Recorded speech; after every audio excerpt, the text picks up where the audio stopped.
Radhe Radhe friends, Ganga Dussehra की बहुत बहुत शुभकामनाएं आप सभी को। इस बार गंगा दशहरा बहुत ही शुभ माह में पड़ी है, इसलिए कि अधिक माह है और जिसे कि पुरुषोत्तम माह भी बोलते हैं। पुरुषोत्तम माह में दीप दान पूजन का बहुत ज़्यादा महत्व होता है फ्रेंड्स। और 3 साल में एक बार पुरुषोत्तम माह आती है और इस माह में पूजा पाठ दीप दान का बहुत ज़्यादा महत्व होता है। तो गंगा दशहरा के दिन घर पर पूजन कैसे करेंगे सरल विधि से, सरल विधि में आप सबके साथ शेयर करूंगी। घर पर गंगा स्नान कैसे करेंगे, दीप दान कब और कैसे करेंगे, कितने बाती का करेंगे, संपूर्ण विधि आज के वीडियो में आपको देखने को मिलेगी। तो सबसे पहले तो देखिए, गंगा स्नान जैसे आप आसपास अगर गंगा नदी हो तो वहाँ कर लीजिएगा, नहीं तो घर पर स्नान कीजिएगा। तो थोड़ा सा स्नान वाले जल में गंगा जल मिलाकर स्नान करना है, तो इससे आपको गंगा स्नान का पुण्य प्राप्त होगा। और स्वच्छ वस्त्र धारण कर कर शुभ रंग के वस्त्र पहनिएगा, काला रंग का वस्त्र नहीं पहनिएगा, ठीक है। और उसके बाद जहाँ पर गंगा पूजन कीजिएगा, पहले तो सबसे पहले तो देखिए घर के मंदिर में पूजा कर लीजिएगा सभी देवी देवता का, उसके बाद गंगा पूजन कर लीजिएगा। तो जहाँ पर गंगा पूजन कीजिएगा, अगर कच्ची फर्श हो तो वहाँ पर आप गोबर से लीप सकते हैं या लाल मिट्टी गेरू से भी लीप सकते हैं। और जैसे फर्श बना हुआ हो, टाइल मार्बल लगा हो, तो अच्छे से आप पोछा लगा लीजिएगा, साफ़ सुथरा कर कर पोछा लगाकर और वहाँ पर गंगा जल का छिड़काव कर कर पूजा शुरू कीजिएगा। तो पूजा करने के लिए एक बड़ा सा थाली ले लीजिएगा या परात ले लीजिएगा और उसमें जो है ना स्वास्तिक बना लेंगे रोली चंदन से, इसलिए कि कोई भी शुभ काम करते हैं तो स्वास्तिक बनाना बहुत ही शुभ होता है। और स्वास्तिक का चिन्ह जो होता है वो गणेश जी का चिन्ह होता है, तो इसलिए स्वास्तिक ज़रूर से ज़रूर बना लीजिएगा। उसके बाद सबसे पहले हम गंगा जल थोड़ा सा देंगे और उसके बाद स्वच्छ जल से हम थाली में परात में अच्छे से भर लेंगे स्वच्छ जल से। तो ये हमारा गंगा जल हो गया पूरा, गंगा मैया का इसी में हम पूजन करेंगे। तो उसके बाद देखिए, सबसे पहले हम गणेश जी की पूजा कर रहे हैं, तो वस्त्र के स्वरूप में हम कलावा समर्पित करेंगे और सारा चीज़ हम एक जगह पर ही करेंगे। तो देखिए, कलावा का छोटा सा टुकड़ा ले लीजिएगा, पुष्प ले लीजिएगा और पुष्प में ही थोड़ा सा रोली चंदन लाल वाला लेकर लगा लेंगे। उसके बाद सबसे पहले हम गणेश जी का ध्यान करते हुए जल चढ़ा लेंगे। तो स्वच्छ जल में गंगा जल मिला कर लीजिएगा, इसलिए कि कोई भी पूजा होती है तो सर्वप्रथम गणेश जी की पूजा की जाती है। स्वास्तिक पहले ही बना दिए थे, स्वास्तिक के स्वरूप में गणेश जी की पूजा। और उसके बाद कलावा पुष्प रोली चंदन सब चढ़ा दिए गणेश जी को। उसके बाद हम जल चढ़ाएंगे गंगा मैया को और साथ में भोला बाबा का भी ध्यान कर लीजिएगा, इसलिए कि भोला बाबा के जटा से ही गंगा मैया प्रकट हुई है। तो भोला बाबा का ध्यान करते हुए जल चढ़ा लीजिएगा, गंगा माता का ध्यान करते हुए। और गंगा माता को सफ़ेद चीज़ बहुत ज़्यादा पसंद है, तो जैसे दूध आप चढ़ा सकते हैं, कच्चा दूध, और नहीं हो तो देखिए सिंपल आप जल भी चढ़ाकर पूजा कर सकते हैं। वस्त्र के स्वरूप में कलावा समर्पित कर लेंगे, हम दुर्वा समर्पित कर रहे हैं गणेश जी को।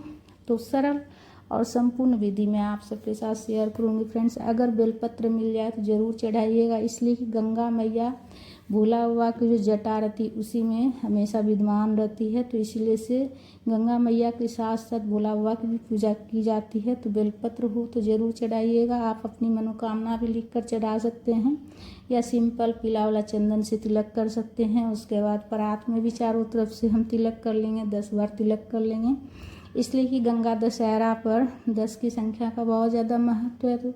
तो 10 बार तिलक कर लीजिएगा, ठीक है। रोली से, चंदन से, पीला वाला चंदन से भी, लाल वाला चंदन से भी।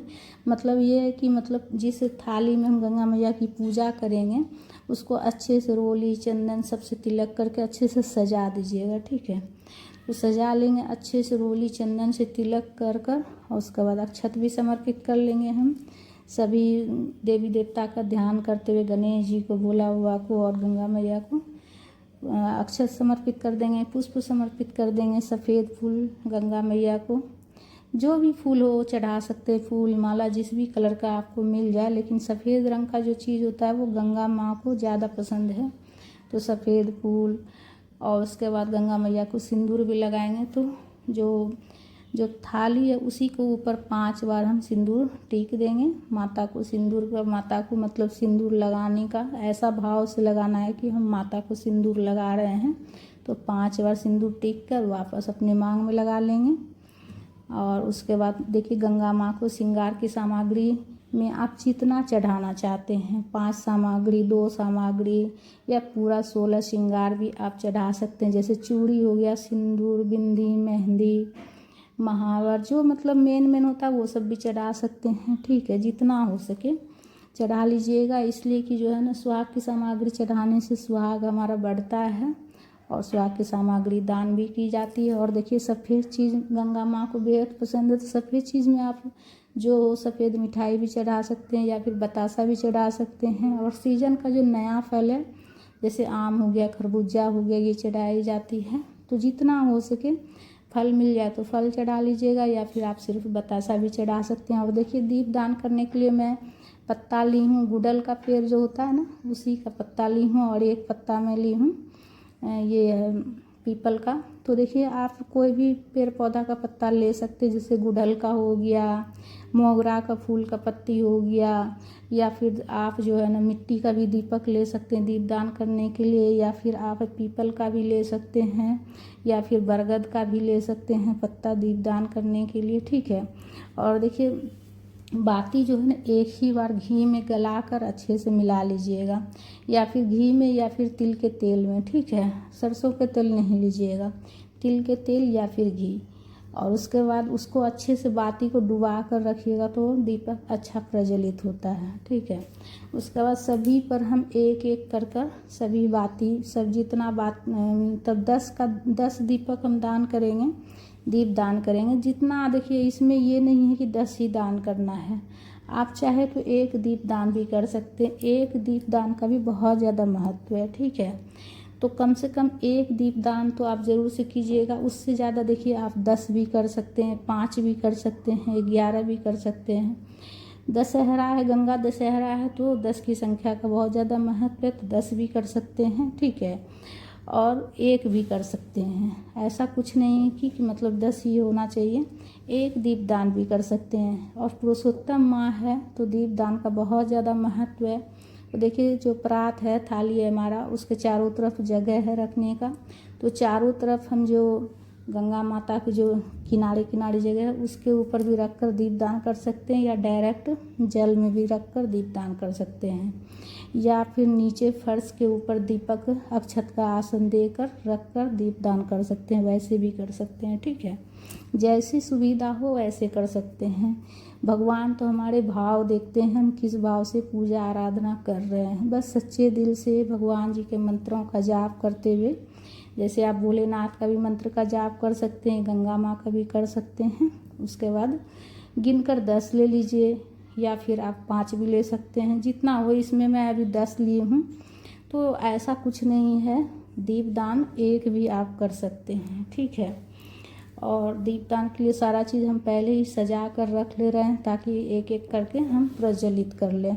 तो ये हमारा हो गया है, सब तैयार कर दिए हैं। उसके बाद हम दीपदान करेंगे, तो दीप दान करने के लिए एक एक करके सभी को प्रज्वलित करेंगे। और कभी भी ऐसा मत कीजिएगा कि एक दीपक प्रज्वलित कर लिया फिर उसी से सभी को हम दीपक प्रज्वलित कर रहे हैं, ऐसा नहीं करना चाहिए। एक एक कर कर प्रज्वलित करना है। ठीक है, एक एक कर कर दीपक प्रज्वलित कर लेंगे। तो इस तरह से सरल विधि से आप सुबह में कोशिश कीजिएगा ब्रह्म मुहूर्त में स्नान कर कर पूजन करने का। ठीक है, इसलिए कि ब्रह्म मुहूर्त का बहुत ज़्यादा महत्व है। सुबह जैसे 4 बजे जगिएगा, और जो ज़रूरी काम है जैसे कि घर का साफ़ सफाई, झाड़ू पोछा जल्दी से कर स्नान कर लीजिएगा। स्नान कर कर पूजन करके दीप दान कर लीजिएगा, मतलब 5 बजे तक कम से कम दीप दान कर लीजिएगा। ब्रह्म मुहूर्त में जो दीप दान होता है ना उसका बहुत ज़्यादा महत्व होता है।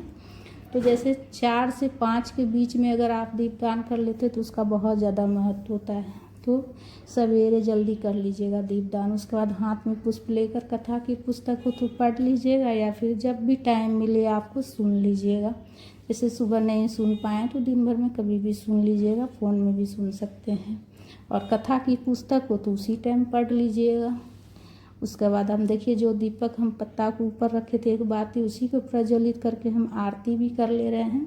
तो इस तरह से हमारा पूजन, दीपदान, आरती सब चीज़ हो जाएगा।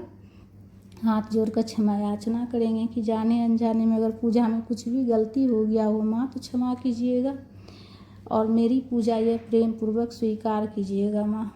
इस तरह से प्रार्थना करेंगे। पूजा में कुछ दक्षिणा भी रखेंगे लास्ट में, इसलिए कि हमारी पूजा में कुछ कमी रहती है तो दक्षिणा रखने से उसकी पूर्ति हो जाती है। उसके बाद हाथ में जल लेकर आचमनी कर लेंगे, हाथ जोड़कर क्षमा याचना करेंगे। आचमनी करने के बाद पूजा हमारा पूर्ण हो जाता है। उसके बाद देखिए, जो पूजा में जो सुहाग की सामग्री चढ़ाएंगे उसमें से कुछ सामग्री अपने लिए रख कर कुछ सामग्री दान कर देंगे, इसलिए कि जो है गंगा दशहरा के दिन दान का भी बहुत ज़्यादा महत्व है। और सुहाग की सामग्री दान करने से सुहाग हमारा बढ़ता है। किसी भी सुहागन को आप दान कर सकते हैं, पंडिताइनी या फिर ननद हो तो ननद को भी दे सकते हैं, इसलिए कि ननद जो होती है वो भी ब्राह्मण के समान होती है। और जैसे दक्षिणा हो गया, कुछ फल हो गया और कुछ सीधा भी निकाल कर किसी पंडित ब्राह्मण को दान कर दीजिएगा। उसके बाद दीपक जब शांत हो जाए सारा तो फूल पत्ती सब किसी गमला में डाल दीजिएगा तो विसर्जन हो जाएगा।